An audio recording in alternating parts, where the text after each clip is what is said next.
And good evening. It's August 7th, 2025, and welcome to another episode of Sons of the Father. We're continuing our short series on prayer with my dad, John Wern, my brother, Jim Wern, and me. We're going to discuss some different thoughts, some different ideas, and practices that we refer to as a prayer life.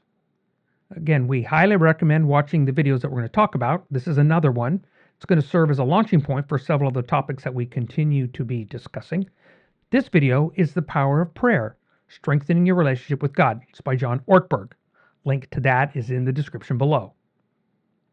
So here we go with more of this discussion: prayer journeys, ancient reflections, personal experience, modern insights, where we're exploring this intimate, divine dialogue. Welcome to the Sons of the Father on the Dusty Feet. Our hope with the Dusty Feet is to foster discussion and help build and support communities. If you are not already connected to a community or just want to share and interact, this community has 4 primary ways to interact. 1. DustyFeet.com. That's our primary place to find everything. You are always free to comment. 2. Facebook, at the Dusty Feet. These videos and other videos are also available for comment and discussion. And 3. We have a Discord channel. The invite link is there below. Be vocal, be written, be loving. And 4, and as always, you are welcome to send an email to bob@thedustyfeet.com. These places, they will be moderated, and guidelines will be set to ensure healthy, safe discussion. And as always on the Dusty Feet, this is a place where we can safely explore the endless ways of God and the interconnection of His creation. Belief understandings may be challenged. Divine misunderstandings may exist, and traditional teachings might falter as we pursue connection, context, and community with God and each other here in an environment of grace and love. And of course, before we forget, if you do find these kinds of podcasts useful to you, then please click that subscribe button. The reminders, they just help you. But also, if you believe these might be useful to others, that is when you please click that like button, because that is how YouTube chooses to share these to more people if they wish. So prayer, personal journeys, this is our part 7. Yeah? Okay, gents, let's talk. Okay, I can't remember completely what we went over last time, but I remember where Jesus was talking in the clip about prayer was part of His almost daily activities, maybe bi-daily or tri-daily, that in communication with His Father, just pouring His heart out, probably asking questions, all kinds of things is what I find myself doing now, where I never spent that much time in prayer. As I was writing my this morning, and just about the dailiness of life, and in it I was talking about prayer and how I never prayed. I would throw out little things like, God help me, get through customs, that kind of thing. But over the last several months, I've been spending a lot of time in prayer. And at night before I go to bed, where I was journaling, I now pray, writing it out. And so my communication with God is a lot more frequent. And I think there's an element of intimacy in there too that there wasn't before, because I didn't pray. I just figured if I'm doing God's work, He's in it. I mean, that was an assumption. But what about just communicating with Him? What about just talking with Him? What about just thanking Him for what He helped? As I put in my dialogue this morning, that He helped us. He did things we were told we weren't going to be able to do. I mean, we were told that won't happen. You can't do it that way. Sometimes it was professionals that told us. Other times it was just, it didn't happen a lot, but it did happen. Mm-hmm. And as I look back on that, I think he might have been answering somebody else's prayers that they were saying, Lord, maybe it was Johnny's prayers, maybe it was somebody else's that were on our team that were praying specifically for our a warm welcome, or the government not wanting. In many instances, the government wanted them to distribute the wheelchairs, and we said no. That's one of the deals. We get to deliver the chairs. We get to offer them a Bible. You can tell them the chairs are whatever. We don't care, but we want, because we brought the professionals with us to fit each chair to the individual. And what I wrote down here, through prayer, I learn I'm not alone. God's always there with me. When I'm talking with him, I asked a guy today, has God ever spoken to you? Because God never, excuse me, I don't know where that came from. God never spoke to me verbally. He fixed things. He arranged things. He gave me feedback on things, but from other people. But he himself, I never heard him talk with me. But through prayer, and as I can talk to God, I can talk with God. I can talk with God with someone else. Are different things that I do now, and I could have done then. And I don't know that we would have accomplished a lot more. I think God felt sorry for us a few times and just helped us do things that other people said can't be done. And as I said before, I think with prayer, I'm never alone. I feel like I can, and I do, but I feel like I could just sit down like I did just before we started, and praying, talking with God about me talking too much or wisdom in what I say, etc. And prayer could involve other disciplines like meditation, solitude, fasting.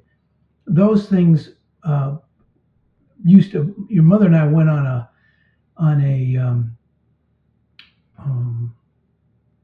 alone time at a abbey in Encino, California, of all places. But it was very quiet, and we went specifically to fast and to pray. And we laid down on the bed, her face, excuse me, her face to my feet, and vice versa. And we just prayed. And it was an amazing time of connection with God. Like I said, neither one of us ate anything for 24 hours. And it's amazing to me how much I think about food. Planning makes me think what I'm going to have, and I didn't like what I had this morning, that kind of thing. But when you're fasting, at least for me, I didn't think about it at all. And it gave me so much more time to pray and to talk with your mother. So, okay, I got some things I want to look at, but go ahead, Jim. Your turn. It was interesting, and we'll watch the video here in a sec, as he was talking, especially as you brought up the illustration of, talking with God, talking with someone, about God, those kinds of things. I started thinking about communication styles, and I wonder how much of our prayer life is connected with the way that we communicate with others. Me specifically, I'm an introvert, and I'll go throughout the day and I don't talk to very many people. I'm busy doing my tasks and whatnot. And I don't naturally reach out to people and say, hey, how you doing, kind of thing. If somebody calls me, I'm happy to talk, but I don't typically reach out and connect with somebody unless for some reason after a very long time I kind of go, I probably should connect with them. And usually it's a should, not a want to. It's a I probably should, because they're a friend and I want to keep that friendship. And I'm probably very similar with God. There's not a whole lot of communication. I mean, every once in a while, something will perk me. I mean, I started putting those Post-it notes on my dashboard to try to remind me, to be present and to talk to God. But again, it's a visual reminder because I don't think of it. And so I'm trying to look at that and say, okay, God, what does that mean? Does that mean I don't love God? No. Do I call my wife multiple times a day to tell her I love her? No, I don't. Do I love her? Absolutely. She left for Nashville this morning, and talking to her, it's like I just realized I'm going to miss her because I do like sitting down and talking with her. But it'll be interesting. Am I going to call her to see that she made it okay? I did say text me. Let me know that you made it okay.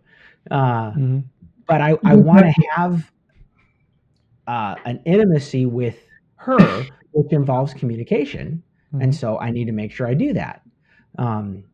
I think at one point Ortberg does talk about, the disciplines, and, we want to be disciplined with our communication with our wives, but we don't want it to be a discipline. We want it to be a natural flow, but sometimes it has to start with a practice that then becomes a habit. And those are the kind of things I want to do with God, I turn it from a discipline to a habit that is a part of my natural rhythm that I enjoy. And so that's one of the things I've been trying to work on. Cool. Okay, so I'm going to play the video. I want to throw a couple of ideas out. John's going to mention them. I just want to have them floating in the back of our heads. Okay? So one, what is spiritually rich? We love this phrase. I've heard it many times. What is it? How does daily life impact or affect our spirituality? Okay. Are they connected? If so, how are they connected? And if they are connected, can they be separated? In other words, if we disconnect them, what impact might that have? Okay. Throwing that around. Something to chew on. Enjoy, John. I learn to the core of my body, I'm not alone. I'll say a word here about the why of prayer. And actually, I was just thinking about this. Tim, can you come here for 1 second? I'm going to use Tim as a prop. This is my friend, Tim Williams. He's my partner. And when we're in communication with people, there are three possibilities. One is I can be talking to Tim. That's what I'm doing right now because you're here, so I'm addressing you. The second one is I can talk with you, but where Tim is present and where I know Tim is present. So his presence will shape the things that I say. Or the third option, thank you, Tim, I'm all done with you now for this moment. The third option is I can talk with you in Tim's absence. And of course, we all know I might say things in Tim's absence that I would never say if Tim was present. Now, we might think about communication with God. I can talk with God directly, or I can talk together with you in the awareness of God's presence. There is a third option in our life that we do all the time, and that is I talk with you and I'm not aware of God's presence. I think of God as being absent. Here's what's striking about Jesus. For Jesus, that third option was never possible. Jesus lived in constant awareness of God's presence. And that's why, for example, when you look at his life, if Jesus is going to say heal someone, sometimes he would pray to God and ask God to bring healing. Sometimes he would just speak directly to that person because Jesus was so constantly aware of the presence of God that the line between praying and just talking was so thin that it was essentially erased. And every word that Jesus spoke was spoken in the conscious awareness of and trust in the presence of his Father. That's the goal of prayer. The goal of prayer is not to be a prayer warrior. It's not to be a really, really good prayer. It is to help me become so aware of and connected with and a friend of God that he is simply always with me. And every thought that I think and every word that I say is spoken in the presence of God, so that, as was the case for Jesus, that thin line between praying and just talking will eventually be kind of erased. Now, Dallas goes on to say this. Prayer will not be established in our lives as it must be for us to flourish, unless we are practicing other disciplines such as solitude and fasting. In many churches, especially in the Protestant world, prayer and Bible study are held up as the activities that will make us spiritually rich. They're like the only two arrows in the quiver. But very few people actually succeed in attaining spiritual richness through them, and indeed often find them to be intolerably burdensome. The open secret of many Bible-believing churches is that a vanishingly small percentage of those talking about prayer and Bible reading are actually doing what they're talking about. They have not been shown how to change their life as a whole, permeating it with appropriate disciplines, like solitude, like celebration, so that prayer and Bible reading will be spiritually successful. And that's the journey that we are on together. So when it comes to how to pray, I will mention just one form today. And Richard Foster writes about this. He calls it simple prayer. And it is simply talking with God about whatever happens to be on my mind in the moment. Whatever that is, one of the examples he uses is a really striking, unusual, weird one. In the Old Testament, the prophet Elijah is going someplace and a group of children start taunting him for being bald, you old roundhead. And he actually calls up to heaven and a bear chases the kids away. Now, I don't know fully what sense to make of that. I'm sure there's a lot of stuff going on in that ancient culture that I'm not aware of. But it is a wonderful example of somebody just turning to God with a situation that's troubling them or that he doesn't like. So today, simple prayer. Just set an intention through the day. When something troubles me, when I'm confused, when I don't like something, when I'm grateful for something, I will try to talk to God about it. I will tell you. Okay. Yeah, that because John can go on for a while with that, and I need to cut it off somewhere. Yeah, because simple prayer is kind of a good way to start. Okay, so we have spiritually rich, right? And so I want to preface this by asking some things, or maybe there are things to think about, not necessarily looking for answers, as I am looking for, okay, if this is a context, then where does that drive us, okay? Loving God with all your heart, with all your soul, with all your might. Is that what we're looking for in this prayer connection? Okay. Are we seeking God's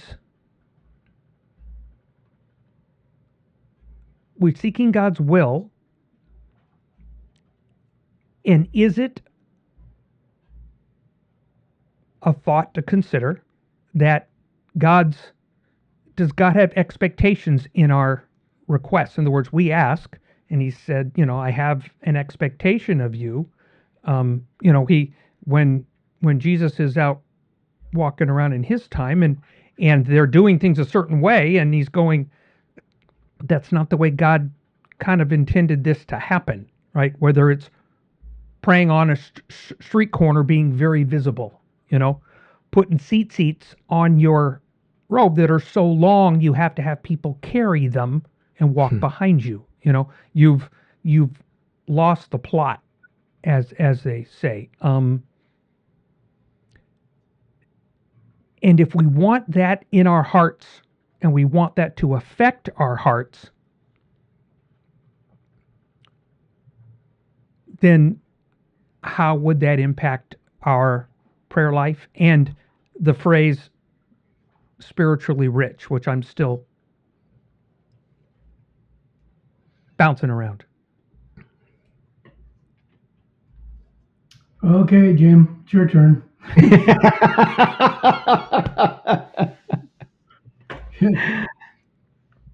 It's interesting to me how much of, like John talked about some of the spiritual disciplines that we talked about Richard Foster and Dallas Willard, mentioning some of those things to us. How many of those, when you see Jesus communicating with his followers, prayer, he says, when you pray, giving, when you give, fasting, when you fast. Expectation.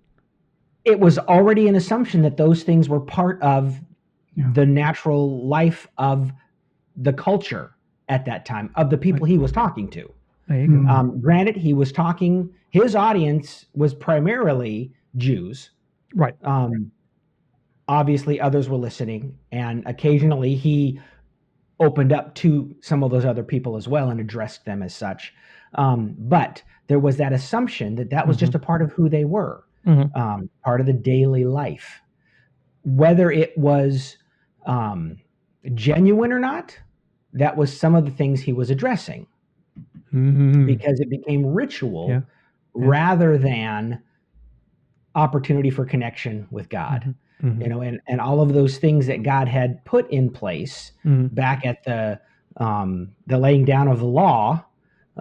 It's funny when I say laying down of the law, it sounds like I'm going to lay down the law, but God was giving them guidelines, prescriptions for living, like Bob, you've talked about, that so many of those prescriptions that God gave were about very practical things, about how do you deal with conflict? How do you deal with, whatever? And so God was giving those to them so that they could go, okay, I need some clarity. Here's some clarity. So in that, there was the assumption that all of this was about giving us an opportunity to connect with God. We, especially in the Western world, have separated our life, and we have our spiritual life and we have our secular life, our sacred and our secular. Is that where we maybe get that drive for separation of church and state? Where that the core of that separation very well be, and that's a whole other topic that we can get into. Even you're looking at like the nation of Israel, and the way that they, the govern and everything. Interesting. Anyway, we'll set that aside. But for us, we tend to think about levels of spirituality, levels of spiritual experience. We go to church and we want worship to engage us rather than are we engaged in worship, kinds of things. And so, I think we have dissected something that's probably meant to be more integrated. And I think prayer is a part of that, and even the way John talked about it, and Dallas and Richard Foster is, it's a more holistic life that God is wanting us to experience, where all of those things are a natural part of what we do, but they've become so separated. Obviously, we can go back to Adam and Eve. We got very separated from God, and we're working on that kind of reconnection. But I think even from our Western versus Eastern differences, it becomes more of a challenge, I think, for us to make that a part of who we are.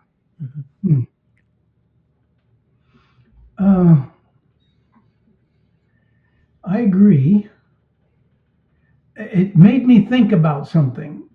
Last night, I went to a men's gathering at our church, and they had speakers, not speakers, but people up to share. All of them had been on a missions trip somewhere, and all of them had gone multiple times, one twice, one three times, and once he's been doing it since he was in college.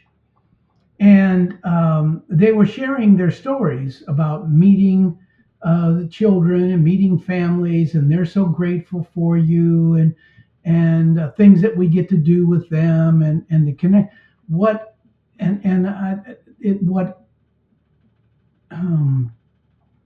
jumped out at me was that they did not talk about what God has done in that country through those people, with those people, through me, with me.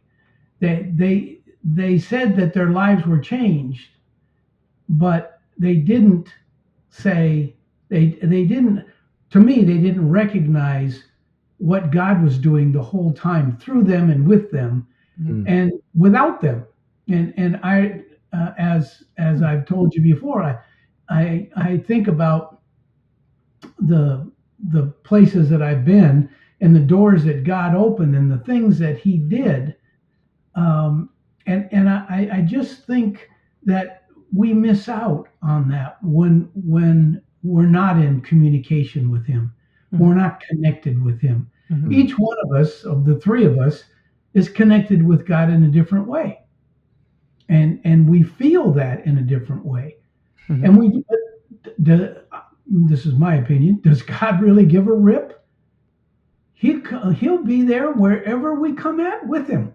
If I come at Him one way, Bob comes at Him one way, Jim comes, He's ready to meet us. He's met me wherever I'm at. Because He doesn't say, it's which I heard when I was raised up in the Catholic Church. Now, this is 40s and 50s, so it's very different than it is now. Mm-hmm. But it's as soon as you get good enough, you can talk to God. That's why you went to confession. Mm-hmm. So you get all these sins that you did, and then you can talk with God. When I don't feel that way, God's ready to talk to me anytime, any place, anywhere. I heard Gregory Boyle and Richard Rohr, two priests, talking. And I was at the gym and I had it in my ear and I was listening to them. And they were talking about their communication with God and with these young gang members that he had worked with. And he said some of them backslide. Some of them are not doing it, but they always come back because they've met something here. They've met God. They've met community. They've met friends that they don't have to perform to be part of. Mm-hmm. And that's the way God is with prayer. Mm-hmm. Where no matter where I'm at, He welcomes me in to pray with Him, to Him, about Him, for Him, begging for something, recognizing something, whatever the case is. And he said, I got written down, even if I'm not praying for anything in particular, I'm talking with God. So I'm just communicating with Him. Mm-hmm. That's what I would do. I called a friend today. You guys both know him, OP. He didn't answer, which he hardly ever does, but just to talk with him, because we've been friends for 60 years. Yeah, more than 60 years. And that's the way it is with God. He just wants to talk with me. He wants to communicate, wants to hear from me. Mm-hmm. Tell me what's on your heart. He already knows what's on my heart. He knows what's on my mind. But He wants me to connect with Him, to share those things. The goal of prayer, I've written down, is not to me a prayer, but to become so aware of God that He is always with me. So, am I that aware of God? I'm getting more aware of God, that He is always there. He's always with me. But I so often through my life compared God to me, and I wasn't always there. I wasn't always with Him. The person was talking to me, but my mind was somewhere else. And, I had in some thoughts, I thought, no, that is ridiculous. Why are you even thinking that?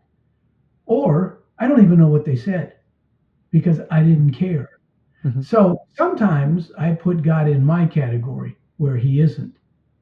And that's where I'm getting to today, while I'm enjoying my time with Him so much more, my communicating with Him, my connecting with Him, my being with Him is much more because He's always there for me. The guy that wrote The Shack, I heard him speak one time. I've heard him speak many times, not in person, but and one of the times he was talking about his connection with God, and what he tried to communicate in The Shack was that God was always there, always with him, always, whether you believe in that or not. I mean, the way that he depicted it in The Shack, the realization that God is with me and ready to hear from me ready to talk with me at any time, at any place, really is becoming much more real and having a much greater impact on me. You mentioned something that was kind of nice. We have, I just happen to be going through the Just scroll of mentioned what- Samuel right now, and we're talking about. You mentioned backsliding thoughts, right? This is where, again, that's not a biblical term per se. The concept is there. We have more where we say, once you've made this decision, we have this thing, and so now that you keep cutting back over a line, and I'm not compelled by that. But in this role, as for a biblical example, we have like two kings. We have Saul. God picked him. Here's your king, right? And when Dad, to use your term, backslid, he didn't come back to God. He would reach out and talk to the man of God, and they had an interesting relationship, him and Samuel. Then we had God, as he's getting ready to choose his next king, he says, a man after my own heart. Yeah. And of course, the backward look tells us who it is. He has no idea there. Samuel has no idea there. We're going to get to David. David his life is perennially up and down, up and down, up and down. Okay, to his own admission, not just some of the stories, but to his own admission as he's doing things every day. So, and what brought him back? What brought him back? What was different in his, what we would term prayer life conversations? He was very expressive. So he wrote songs, he wrote psalms, not songs, but psalms. So poetry, okay? He was a poet. He was a musician. He expressed his life through his ups and downs, his frustrations, his angers, whatever. So he was very verbal about when he was angry with God, when he's doing stuff, he was very verbal about it. But how do we view that in what we do and how we think? And in that thought of asking God, I get the dialogue. I do. I'm still challenged by some things. We know, Dad, we're talking about one-way conversation because, like you said, we're not getting words. It's a one-way talk. If we had somebody walking down the street, you watch them talking, and they didn't, you'd have a different view. That's the honest truth. We can, just let's be honest, right? But that case be, God changing our hearts, God wanting to write what he would like us to conduct ourselves as representatives of him, one, as the deal with creation back as far as the scope with Adam, two, if we put ourselves in the lot of we're followers of this God of Abraham, Isaac, and Jacob thing, that we're representatives of him to the nations. The goal is not to be. The goal is to represent the one that is, right? That's our deal. I think sometimes the church, we get that backwards. But I think in this setup, Hear, O Israel, the Lord is your God, the Lord is one. You shall love the Lord your God with all your heart, all your soul, all your might. Seems like an object of prayer in daily life. These words, which I am commanding you today, shall be on your heart. You shall teach them diligently to your sons, and you shall talk of them when you sit in your house, when you walk by the way, when you lie down, when you rise up. You shall bind them as a sign on your hand. There shall be as frontals on your forehead. You shall write them on the doorposts of your house and on your gates. This thought of God's ways that are so obvious to me that they're on my forehead. Now there, everybody's walking around with mirrors. Today, it's a brilliant one. What if you wrote that on your forehead? You had it, and you every time you looked in the mirror, you realized it. On your hand, every time you went to do something and you looked at this, and this is on your hand, it's gonna make you think. Yeah. When you walk out of the door, that's one of the nice things about mezuzahs indoors in Jewish families are so that it reminds them, when I came in, God brought me back in, and when I leave, God be with me. Okay? So we've, Jimmy, I think you're right. I think we've detached ourselves from certain things, so now this other thought becomes nebulous, right? It becomes spiritual thingy, and yet God's expectations were, look, we talk about pray for people that they get rain and da food or da da da, and God says, hey, when you farm, don't trim the edges of your fields, leave the trappings. People can come get them.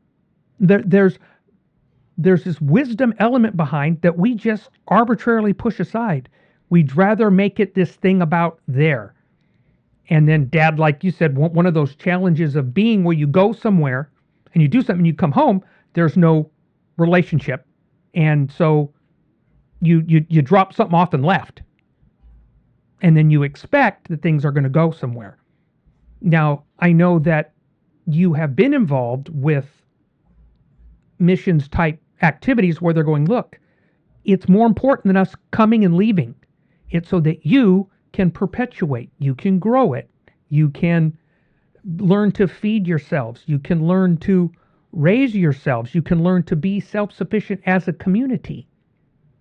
That's a different expectation, right?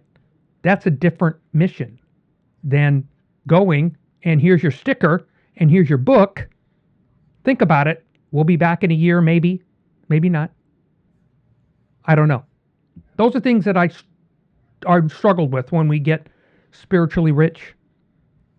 Purpose of prayer, God, keep me in your way, rather than like I said, if I'm doing it my way, Dad, you said the same deal. If I'm doing what I'm supposed to do with God, then God's with me. And I go, ooh, we have so many references in Scripture. Skip history of where people thought, I'm doing it, God's on my side, I said it. Heck, I've got the ark with me, in front of me, walking this out. Saul's going to do it again in my episode. Oh my gosh, did nobody warned him of what happened last time? And it's just one of those things where we think, well, I'm doing this, obviously God's on my side because I said, God's what we're going to do and we're going to do it. I'm challenged by that. And it does affect how I ask, how I pray, how I think about assuming God's on my side. And maybe if I look more of, is what I'm doing, what I'm choosing, is it aligned with ways that he said, these are my representatives. You're going to recognize them by this. We have Torah, we got Sermon on the Mount, got all kinds of stuff. And I'm not compelled sometimes that those descriptions that we read in Sermon on the Mount describe a lot of the people that we're talking about.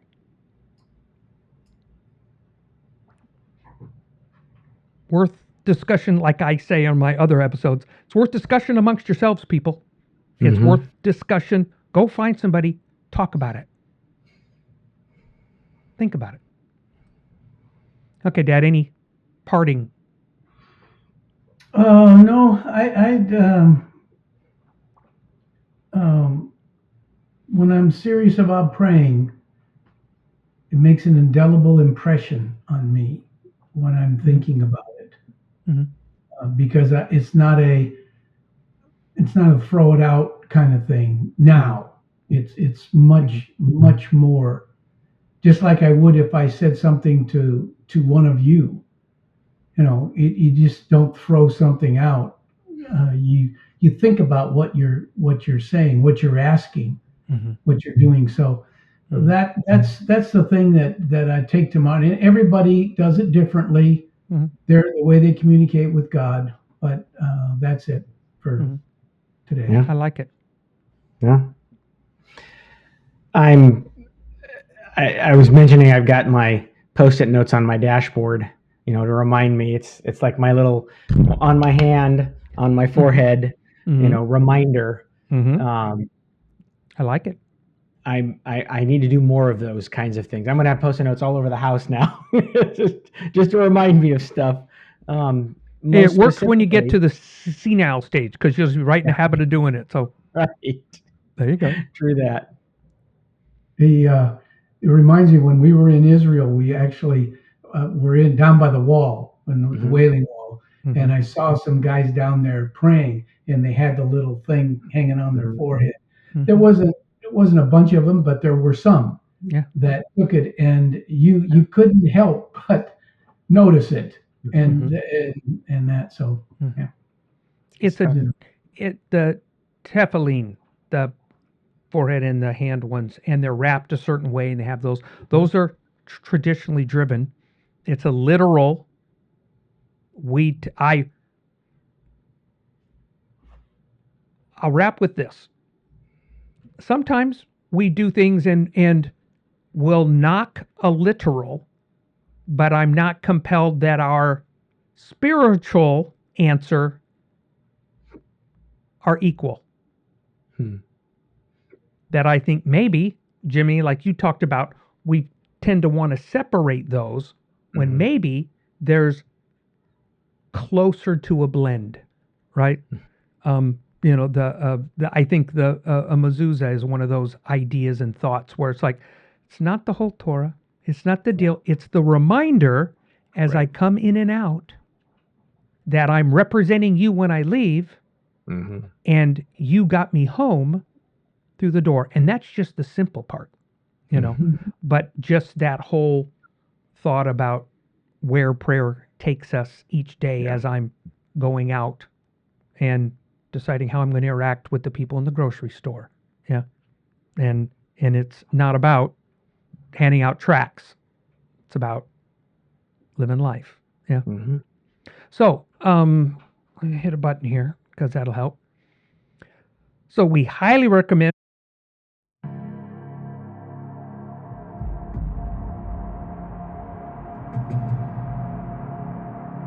Let me take us back. We're going to go back to that because Welcome back. the wrong button. That's right. And I do want to say this. We highly recommend watching um, the videos that we've had for the other two. So please go watch and enjoy. We're we're coming up on our next and last one we're going to get. We have one more topic of prayer. It's going to approach it from a different perspective. We're going to do something from Aleph Beta. Again, something just to offer these unique ideas, different ways that people view prayer, view a history of prayer, and Dad, like you said, we have this interactive deal. How does that impact God? Do we believe that what we do impacts God? I think we think sometimes it's only us, and yet in Scripture, I think we see a different story of that interaction having some connection, having some impact. So if you have any other questions, please feel free to reach out at any of those community connection resources that we talked about at the beginning, because we'll be happy to consider other ideas, address any other questions that y'all come up with. So again, thank you to you all. Shalom, shalom, and again, thanks for being with us tonight with Sons of the Father on the Dusty Feet.